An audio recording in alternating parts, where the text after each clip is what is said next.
எழுதப்பட்டிருக்கும் விதத்திலேயே மகாபாரதத்தின் ஆதிபர்வத்தில் பௌலோமம் பகுதி காணுங்கள். குழந்தாய் சாவுதி, உன் தந்தை அனைத்து புராணங்களையும் பாரதத்தையும் வியாசரிடம் கற்றார். நீயும் அவற்றை பற்றி கற்றிருக்கிறாயா?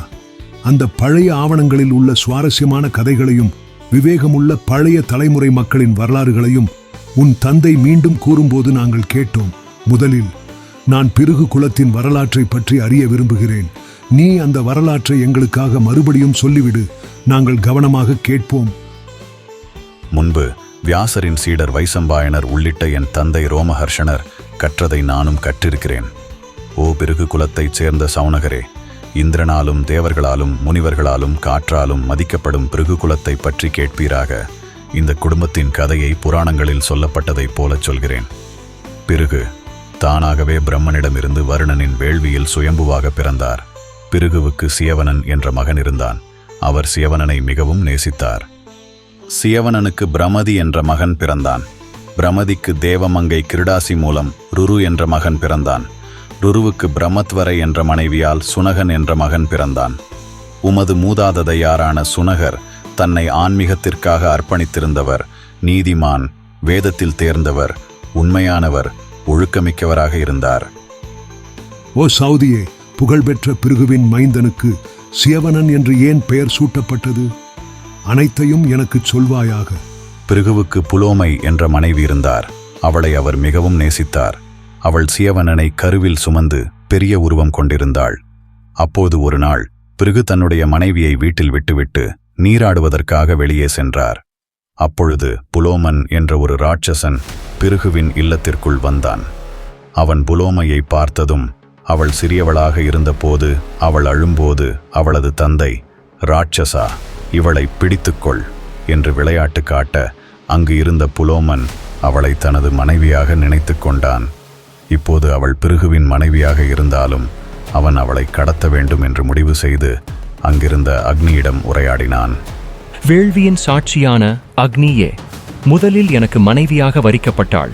ஆனால் பிறகு இவள் தந்தை பொய்யனான பிருகுவிடம் இவளை ஒப்படைத்தான். இவளை தனிமையில் கண்ட நான் ஆசிரமத்திலிருந்து வலுக்கட்டாயமாக அபகரித்து செல்ல தீர்மானித்திருப்பதால் பிருகுவின் மனைவியாக கருதத்தக்கவளா என்பதை எனக்கு உண்மையாகச் சொல்வாயாக. முதலில் எனக்கு நிச்சயிக்கப்பட்டவளை பிருகு அடைந்தான் என்று நினைக்கும் போதே கோபத்தால் என் இதயம் எரிகிறது. ஓ ராட்சசா புலோமா, இந்த புலோமையை முதலில் நீயே தேர்ந்தெடுத்தாய். ஆனால் முறையான புனிதமான சடங்குகளுடனும் வேண்டுதல்களுடனும் நீ புலோமையை ஏற்கவில்லை. பிருகுவுக்கு அவளது தகப்பன் அளித்தான். ஓ ராட்சசா, அவள் உனக்கு அளிக்கப்படவில்லை. வேதச் சடங்குகளுடன் என் முன்னிலையில்தான் இந்த மங்கை பிருகு முனிவரால் முறையாக தன் மனைவியாக வரிக்கப்பட்டாள். இவளே அவள் என்று நான் அறிவேன். பொய்மை பேச நான் துணிய மாட்டேன். ஓ ராட்சசர்களில் சிறந்தவனே, பொய்மைக்கு இந்த உலகில் மதிப்பில்லை. அக்னியிடமிருந்து பதிலை கேட்ட அரக்கன் புலோமன் ஆண்காட்டுப் பன்றியின் உருவத்தை எடுத்துக்கொண்டு காற்றின் வேகத்தில் மனத்தின் வேகத்தோடு புலோமையை கடத்தி சென்றான். அந்த கொடுமையை தாங்க முடியாமல் கோபத்தில் பிருகுவின் குழந்தை கற்பத்திலிருந்து கீழே விழுந்தது. இதனால் அந்த குழந்தைக்கு சியவனன் என்று பெயர் வந்தது. அந்த குழந்தை சூரியனைப் போல பிரகாசித்ததை பார்த்த ராட்சசன் புலோமையை விடுத்து கீழே விழுந்து சாம்பலானான். அந்த அழகிய புலோமை துயரத்தில் குழந்தை சியவனனை எடுத்துக்கொண்டு சென்றாள். பிரம்மா அவளை அழுது கொண்டிருப்பதை பார்த்து அவளுக்கு ஆறுதல் கூறினார். அவள் கண்ணீரால் ஒரு பெரிய ஆறு உருவாகியது. பிரம்மா அந்த ஆற்றை வதுசாரை என்று பெயரிட்டார். வது என்றால் பெண் என்றும், சாரை என்றால் ஒன்றன் பின் ஒன்றாகச் செல்லும் வரிசை என் பொருள் கொண்டது. பின்னாளில் சியவனனின் ஆசிரமம் அந்த ஆற்றின் கரையில் அமைந்தது. இவ்விதமாக பிருகுவின் மகனான சியவனன் பிறந்தார். பிறகு தனது குழந்தை சியவனனையும் அதன் தாயும் ராட்சசனால் கடத்தப்பட்டதை அறிந்து மனைவி புலோமையிடம் கேட்டார். உன்னை ராட்சசனிடம் காட்டிக் கொடுத்தது யார்? அவனுக்கு என் மனைவி என உன்னை ஏன் குறிப்பிட்டார்? அதற்கு புலோமை, அக்னி தேவன் தான் என்னை காட்டிக் கொடுத்தார். சியவனனின் ஒளியால் நான் காப்பாற்றப்பட்டேன் என்று கூறினாள். இதை கேட்ட பிறகு கோபத்தில் அக்னியை, நீ அனைத்தையும் சாப்பிடுவாயாக என்று சபித்தார். ஓ தவசியே, நீர் ஏன் என்னை தவறாக சபிக்கிறீர்கள்? நான் உண்மையை கூறினேன், நியாயப்படி நடந்து கொண்டேன். எனவே எப்படி என்னை குற்றம் சாட்ட முடியும்? உண்மையை அறிந்தும் அதை மறைப்பவனும் தன் முன்னோர்களையும் சந்ததியினரையும் பாழாக்குபவனாவான். எனக்கும் உமக்கு சாபம் இட முடியும். ஆனால் தவசிகளை மதிக்கிறேன். எனது சக்தியால் நான் பல இடங்களில் இருப்பேன். தினசரி ஹோமங்களிலும் வேள்விகளிலும் பித்ருக்கள் தேவர்களின் பசிக்கு ஆகுந்தானம் எனது வாய் மூலமாக போகும். எனவே நான் எப்படி அனைத்தையும் முன்பவனாக ஆக முடியும்? உமது அர்த்தமற்ற சாபத்தால் அனைத்து காரியங்களிலிருந்து பின்வாங்குகின்றேன். அக்னி நெருப்பை விட்டு மறைந்ததால் உலகங்கள் குழப்பத்தில் ஆழ்ந்தன. இதனால் கவலையடைந்த தேவர்களும் முனிவர்களும் பிரம்மனிடம் சென்று, பிறகு முனிவர் அக்னியை சபித்ததால் அவன் தன்னை அப்படியே மறைத்து கொண்டான். வேள்விகளில் முக்கியமான நெய்யை உண்ணும் அக்னி எப்படி எல்லாவற்றையும் சாப்பிட முடியும் என்று கேட்டனர்.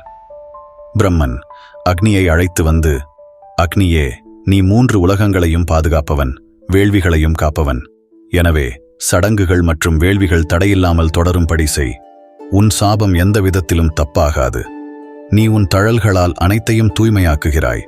நீ பயம் கொள்ளாமல் உன் வேள்விகளைத் தொடர். தீயின் நாக்கு அனல் என்பது முன்பகுதியாகும். கனல் எனப்படும் கீழ்ப்பகுதி மட்டுமே தான் பற்றிய பொருட்கள் அனைத்தையும் உண்ணும். அனல் எனும் மேற்பகுதி எரியும் பொருளிலிருந்து விலகியே இருக்கும். மேலும் உயிரினங்களின் வயிற்றில் உள்ள செரிமான தீயான ஜாடராக்னி அனைத்தையும் செரிக்கச் செய்கிறது. அதனால்தான் அதை தப்பாக கருத வேண்டாம் என்றார். அக்காலத்தில் பிரம்மனின் அறிவுரைப்படி அக்னி மீண்டும் தனது வேலைகளைத் தொடர்ந்தான். சவுனகரே, சீயவன் பிறப்பும் புலோமன் அழிவு, அதனால் அக்னிக்கு பிருகுவின் சாபமும் கொண்ட ஆரம்ப வரலாறு இதுவே. ஓ சவுனகரே, பிருகுவின் மகன் சியவனன் தனது மனைவி சுகன்யாவினால் பிரமதி என்ற மகனை பெற்றார். பிரமதி தனது மனைவி கிருதாசியால் ருருவை பெற்றார். ருரு பிரமத்வரை என்னும் மனைவியால் சுனகன் என்ற மகனை பெற்றார். ருருவின் காலத்தில் முன்பு தவசக்தியுடனும் கல்வியுடனும் அன்பு கொண்ட ஸ்தூலகேசர் என்ற முனிவர் இருந்தார். அதே நேரத்தில் கந்தர்வ மன்னன் விஸ்வாவசு அப்சரஸ் மேனகையுடன் நெருக்கமாக இருந்தார். மேனகை தனது நேரம் நெருங்கியதும் ஒரு பெண் குழந்தையை பெற்றதும் அதை நதிக்கரையில் விட்டு சென்றாள். ஸ்தூலகேசர் அந்த குழந்தையை கண்டார். அது அழகான தேவர்களின் குழந்தை என்று அவர் உணர்ந்தார். கருணையுடன் அவர் அந்த குழந்தையை எடுத்துக்கொண்டு வளர்த்தார். அந்த பெண் குழந்தை ஆசிரமத்தில் வளர்ந்தாள். ஸ்தூலகேசர் சாஸ்திரப்படி குழந்தைக்கு தேவையான அனைத்து சடங்குகளையும் செய்தார். அழகில் அனைத்து பெண்களையும் மிஞ்சியதால் அவளுக்கு பிரமத்வரை என்று பெயர் வைத்தார்.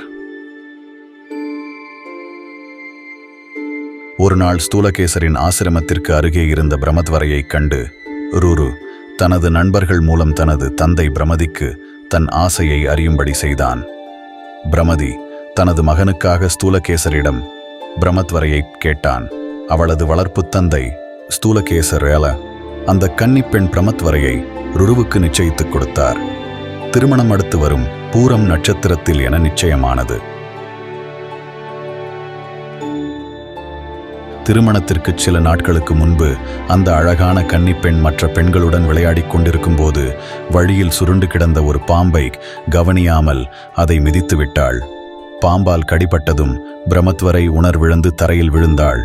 நிறம் மங்கி ஒளி குன்றி கலைந்த கேசத்துடன் கிடந்தவளை ஸ்தூலகேசரும் மற்ற முனிவர்கள் ஸ்வஸ்தியாத்ரேயர், மகாஜானு, குச்சிகர், சங்கமேகலர், உத்தாலகர், கடர், ஸ்வேதர், பரத்வாஜர், ஆர்ஷ்டிஷேனர், கௌதமர், பிரமதி, அவனது மகனான ருரு மற்றும் அந்த கானகத்தில் வசிப்போர் ஆகியோர் அங்கே வந்தனர்.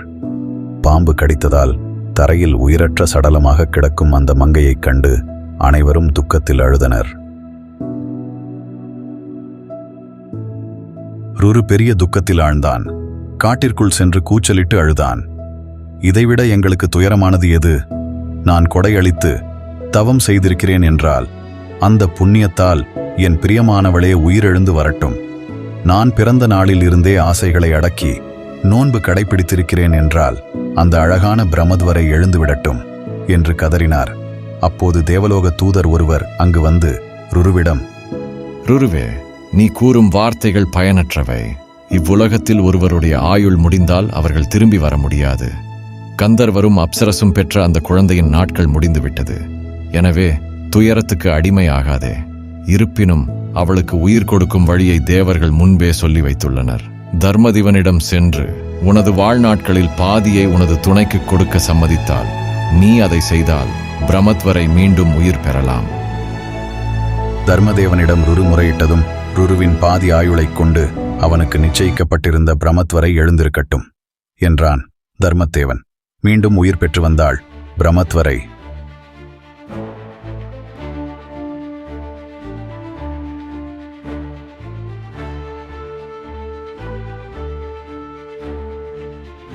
ஒரு நன்னாளில் அவர்களது தந்தைமார் அவர்களுக்கு முறையான சடங்குகளுடன் திருமணம் செய்து வைத்தனர்.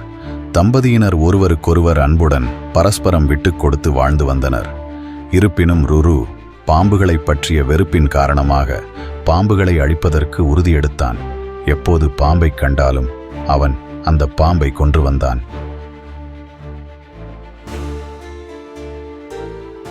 ஒரு நாள் கானகத்திற்குள் நுழைந்தான். அங்கே ஒரு துந்துபா என்னும் நீர்ப்பாம்பு வகை சார்ந்த ஒரு பாம்பு தரையில் கிடப்பதைக் கண்டான். அதை கொல்லும் முடிவில் சென்றபோது அப்பொழுது அந்த துந்துபா தண்ணீர் பாம்பு உருமாறி ருருவிடம், "ஓ மானிடா, நான் உனக்கு எந்த கெடுதலையும் செய்யவில்லையே, பிறகு ஏன் கோபங்கொண்டு என்னை கொல்ல வருகிறாய்?" என்றது. ருருவும் தனது உறுதிமொழியை கூறினான். அதற்கு, மனிதர்களை கடிக்கும் பாம்பினம் வேறு வகை, பெயரளவில் மட்டுமே பாம்புகளாக இருக்கும் துந்துபாக்களை, நீர்ப்பாம்புகளை நீ கொல்வது தகாது என பாம்பு கூறியதை கேட்ட ருரு, "நீ யார்? உனது இந்த நிலைக்கு காரணம் என்ன?" என வினாவினான். "ஓ ருரு, முன்பு நான் சஹஸ்ரபத் என்ற பெயர் கொண்ட ஒரு முனிவனாக இருந்தேன். என் நண்பன் ககமன் மிகவும் ஆன்ம சக்தி வாய்ந்தவன். அவன் பேச்சில் அவசரமாக இருப்பான். ஒரு நாள் அவன் அக்னி வேள்வி செய்து கொண்டிருந்த போது நான் புல் கொண்டு பாம்பு போல ஒரு உருவத்தை உருவாக்கி அவனை அச்சுறுத்தினேன். அதைக் கண்டதும் அவன் மயக்கமுற்று விழுந்தான்.